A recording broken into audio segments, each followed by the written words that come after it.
a Deus. Quando quiser, vai em casa. Beleza, eu vou lá. Vai ser bom receber, tá bom? Fique com Deus aí. Amém, meu irmão. Deus abençoe. Amém. Portanto, o hino diz: ó, porque Jesus me ama, eu não posso te explicar. Isso é um fato.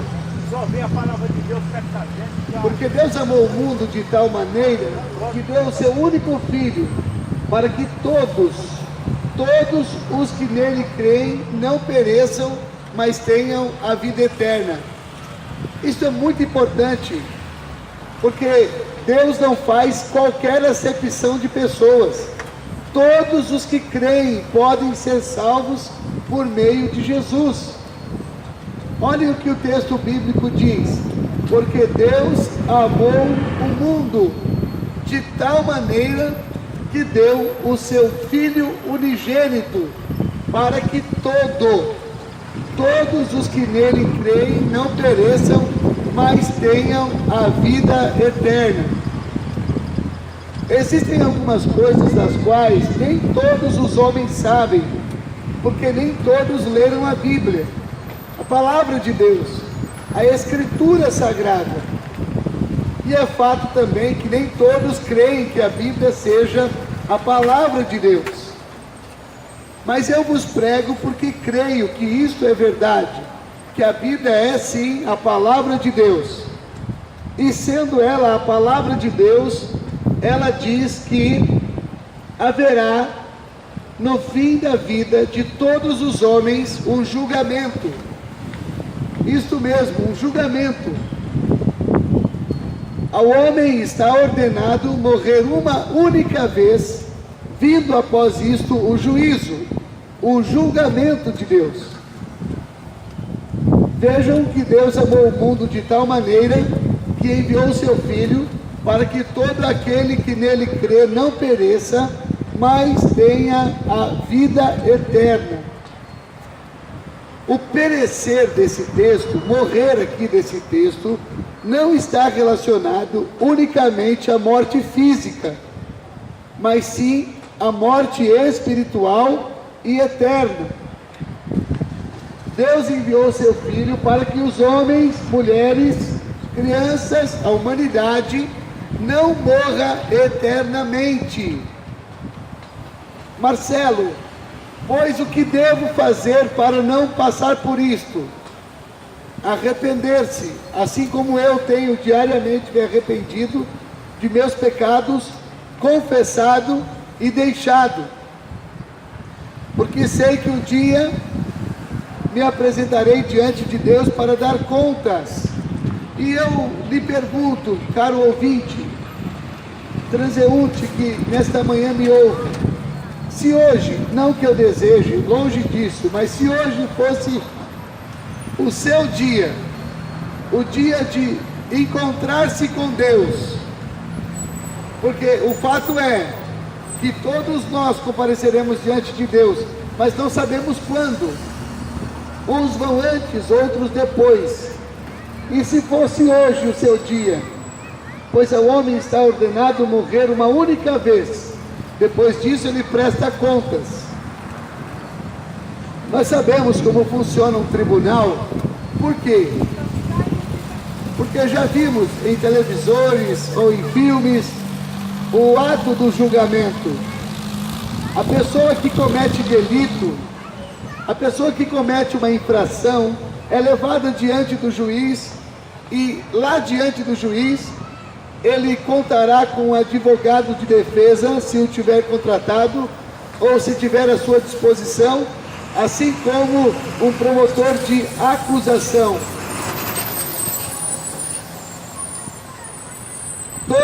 Todas as infrações são lidas, e então o juiz pergunta, com base na lei, se ele se considera culpado ou inocente. Não é isso mesmo? Com base na lei, você é culpado ou inocente? Aí eu gostaria de fazer um teste com todos vocês, comigo inclusive, se nós somos culpados ou inocentes e se precisamos de um advogado. O advogado em questão aqui é Jesus, porque ele disse: filhinhos, não pequeis, todavia se alguém pecar, temos um advogado para com o Pai, Jesus Cristo, o justo.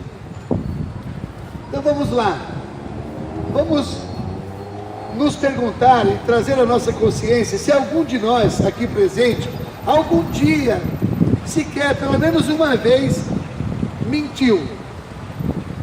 Será que alguém aqui já mentiu alguma vez na vida? Eu, quando analiso a minha própria vida, eu vejo como foi um mentiroso. Eu já menti para minha mãe, já menti para minha esposa, já menti para os meus filhos. E quando soube do juízo de Deus, me arrependi disso. Confessei e abandonei a mentira. Mas me diga uma coisa: quem mente é o quê? Mentiroso, exatamente. Aqui o voluntário me ajudou. Quem mente é mentiroso, é verdade.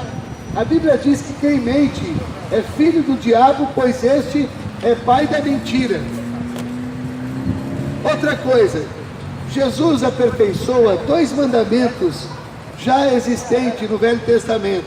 Um deles é: não adulterarás. Esse mandamento é forte, hein? Olha, não adulterarás. Está relacionado ao casamento. Jesus disse que se você olhar para a mulher do próximo, ou você, mulher, olhar para o marido da sua próxima e cobiçar no seu entendimento, você já cometeu adultério.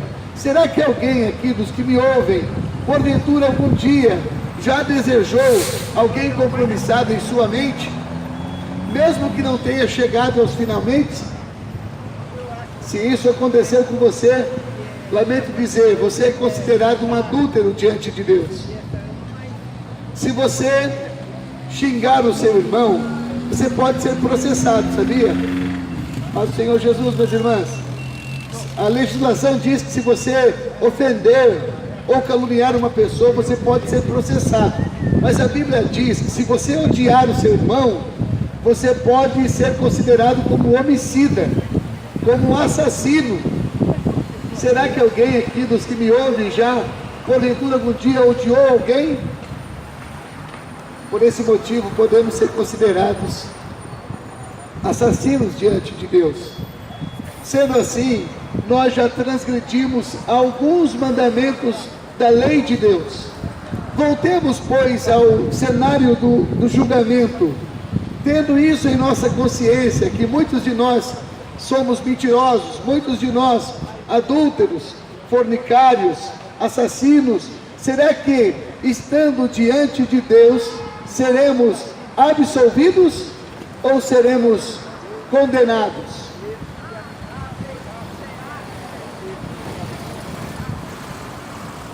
Qual seria a resposta do juiz a você? Absolvido ou condenado? A Bíblia diz que todos os homens pecaram, foram destituídos da glória de Deus, foram afastados, foram separados da glória de Deus em função do seu pecado. Pecado é errar o alvo, é afastar-se de Deus. E afastar-se de Deus é sinônimo de morte espiritual. Eu quero dizer a vocês que Jesus Cristo morreu para resolver essa questão do pecado, dando a nós liberdade. Liberdade do mundo, do pecado, de Satanás e do perecimento eterno, da morte eterna, da condenação eterna. Coisa é esta que poucos que me ouvem se preocupam. Poucos de nós imaginamos que isso possa vir a acontecer conosco. Estamos bem, estamos andando, comendo, bebendo, dormindo, comprando, vendendo, gastando, investindo. Mas a Bíblia diz que foi assim nos dias de Noé. Foi assim, eles comiam, casavam-se, davam-se em casamento. Mas de repente, as comportas do céu foram abertas, as portas do abismo foram abertas, e as águas inundaram aquele mundo antigo. Também foi assim nos dias de Ló, até que os anjos tiraram Ló e sua família da cidade de Sodoma e Gomorra. Então a cidade foi destruída com saraivas de fogo e de enxofre.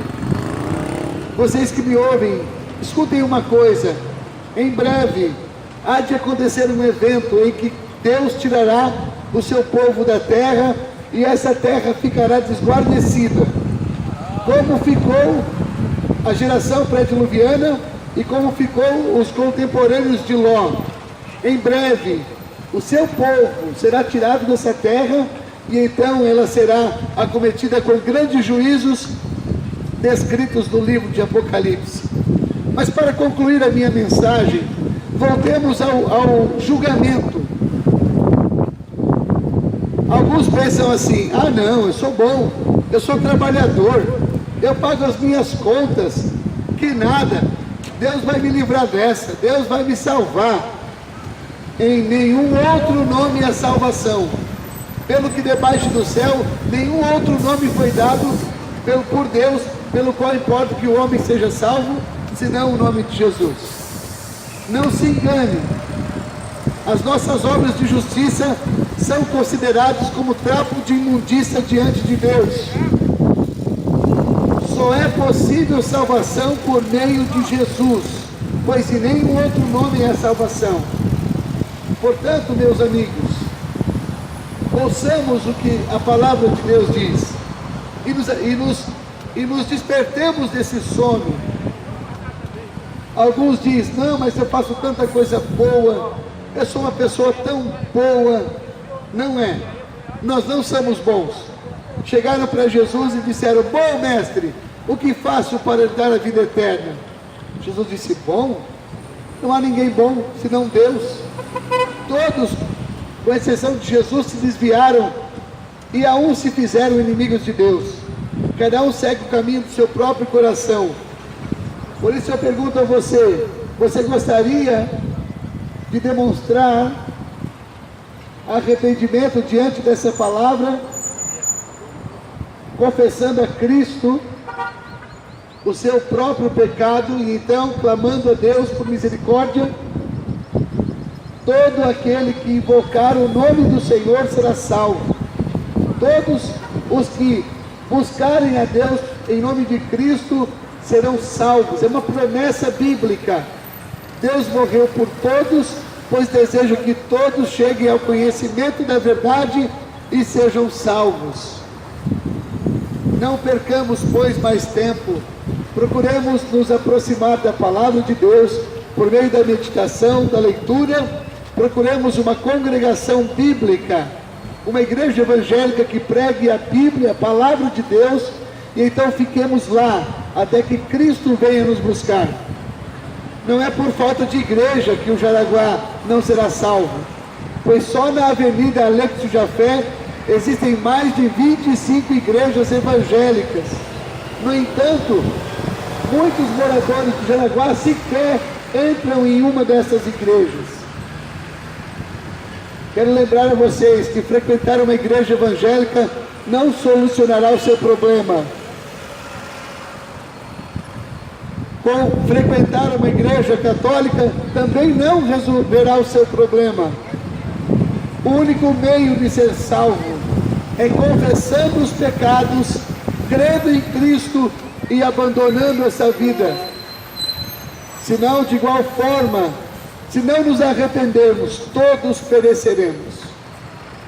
Eu sou Marcelo Lima, pregador do Evangelho de Jesus Cristo, e tenho compromisso de pregar aos meus vizinhos e concidadãos a Escritura, a Bíblia, a Palavra de Deus. Há muitas pessoas preocupadas, buscando frequentar uma igreja para conquistar coisas que perecem. Alguns querem emprego, outros querem carro, querem casa, e em virtude de muitas promessas se aproximam de Deus. Isso é um engano. Isso é um engano. O meu povo perece por falta de conhecimento, por falta de conhecer a Deus. Busque a Deus pela sua própria alma, pois Jesus não morreu para te dar carro, casa ou bens financeiros. Jesus morreu para salvar-te. Deus abençoe a sua vida, em nome do Senhor Jesus.